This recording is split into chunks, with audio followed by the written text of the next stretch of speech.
पिता, पुत्र और पवित्र आत्मा के नाम पर आमीन। क्रिस्त में मेरे प्यारे भाइयों और बहनों, आने वाले 13 दिन बड़े ही महत्वपूर्ण दिन है, क्योंकि हम शिष्यों का पर्व मनाने वाले हैं। यह 13 दिन प्रत्येक रूप से कलीसिया 12 शिष्यों के जीवन और उनके साथ संत पौलुस के पुण्यमय जीवन का ध्यान और उनसे मिलने वाले सीख को अपने जीवन में लागू करते हैं। यह 13 दिन के पर्व के सारी शुभकामनाएं, सारी कृपाएं और आशीष सुनने वाले और कलीसिया और इस दुनिया के सभी व्यक्तियों पर आ बरसे, ऐसा मैं प्रार्थना और इच्छा रखता हूँ। प्रिय भाइयों और बहनों, आज प्रत्येक रूप से हम सेंट एंड्रू के बारे में मनन चिंतन और ध्यान करेंगे। प्रभु यीशु क्रिस्त ने बुलाया पहले शिष्य गणों में एक था सेंट एंड्रू। संत पेतरुस का भाई था सेंट एंड्रू। सेंट एंड्रू जो कि एक ग्रीक नाम है, जो कि एक ग्रीक पद है, उसका अर्थ है बलवान या फिर ताकतवर। इस पुण्यमय संत के जीवन द्वारा हम लोगों को दृढ़ विश्वास और अचंचल विश्वास में रहने की सीख और कृपा मिली है। सेंट एंड्रू के बारे में हम प्रत्येक रूप से यूहन्ना के अनुसार सुसमाचार 1वां अध्याय में और मरकुस के अनुसार सुसमाचार 1वां अध्याय में इनका नाम हम पाते हैं। संत यूहन्ना के सुसमाचार में ऐसा कहा जाता है कि सेंट एंड्रू वह था जिन्होंने पहली बार यीशु को मसीहा करके पुकारा और सेंट पेतरुस को यीशु के निकट ले आया।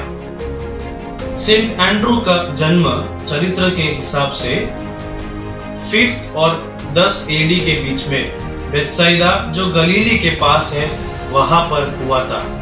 हम जानते हैं किस प्रकार यीशु मसीह गलीली से जा रहे थे और उन्होंने पेतरुस और अंद्रियास को, एंड्रू को उनके शिष्यों बनने की, लोगों को पकड़ने की बुलावटी जीवन में स्वागत किया और किस प्रकार कुछ भी सोचे बिना उन्होंने अपना व्यापार छोड़ा और यीशु मसीह के पीछे हो लिए। प्रिय भाइयों और बहनों, यह सेंट एंड्रू पेंतेकोस्त के अनुभव के बाद पवित्र आत्मा को स्वीकार कर उन्हें भेजा गया ग्रीक के लोगों के बीच। ग्रीक में हम देखते हैं अनेक देवताओं। ग्रीक के भाषा और कल्चर बहुत ही विचलित है, वह बहुत ही डिफरेंट है।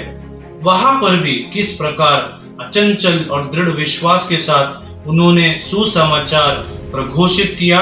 उस सुसमाचार को सिर्फ प्रघोषित ही नहीं, अपने जीवन में उन्होंने जिया।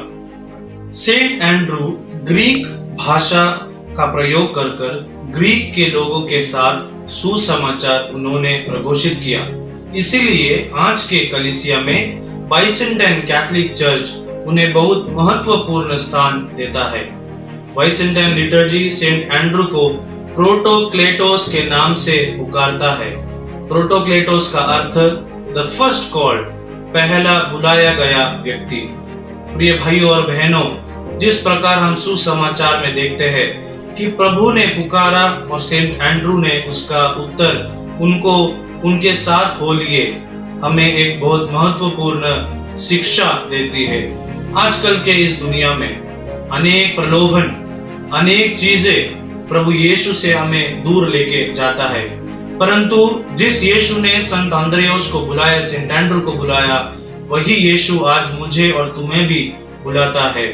सेंट एंड्रू का माध्यस्थ हमें शक्ति दे, कृपा दे कि हम भी उन्हीं के तरह यीशु मसीह का अनुयायी बने, यीशु मसीह का शिष्य बने। इस प्रकार ग्रीक के दुनिया में सेंट एंड्रू ने सुसमाचार के प्रघोषित बने और वहीं पे वे मृत्यु पाए।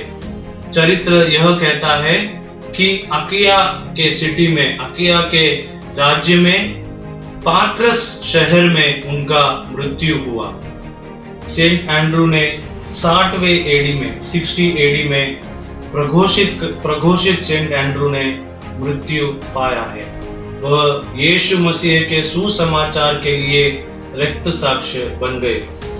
प्रिय भाइयों और बहनों, चरित्र में सेंट एंड्रू का मृत्यु भी हमें एक बहुत बड़ी सीख देती है। सेंट एंड्रू को जिस प्रकार हमारे प्रभु यीशु मसीह क्रूस पर क्रूसित हुए, उसी प्रकार मृत्यु स्वीकार करने की सेंट एंड्रू को भी भेंट मिला गया। परंतु सेंट एंड्रू ने क्या कहा? सेंट एंड्रू कहता है, मुझे मेरे गुरु के जैसा मरने के लिए मैं योग्य नहीं हूँ। इसलिए यीशु मसीह के क्रूस के जैसा नहीं है सेंट एंड्रूस क्रूस पर मरे गए। उनका क्रॉस एक्स शेप में हम देखते हैं। आज के बाइजेंटाइन लिटर्जी में या फिर आज के स्कॉटलैंड के राज्य में सेंट एंड्रूस क्रॉस बहुत ही प्रसिद्ध है। उन्होंने यीशु के वही रूप में नहीं, परंतु बलहीन अयोग्य व्यक्ति के नाम पर, के पद पर, के समझ से उन्होंने थोड़ा सा अलग होकर क्रूस पर ही मरण पाया। प्रिय भाइयों और बहनों, आज हम क्या सीखते हैं? सेंट एंड्रू हमें सिखाता है अचंचल और दृढ़ विश्वास। विश्वास से ही हम प्रभु को दर्शित कर सकते हैं। मैं ये प्रार्थना करता हूँ कि सेंट एंड्रू का माध्यस्थ कलीसिया को, हम सभी को दृढ़ बनाए, विश्वास में अचंचल बनाए। प्रभु आप सबको आशीर्वाद दे। जय यीशु। पिता, पुत्र और पवित्र आत्मा के नाम पर आमीन।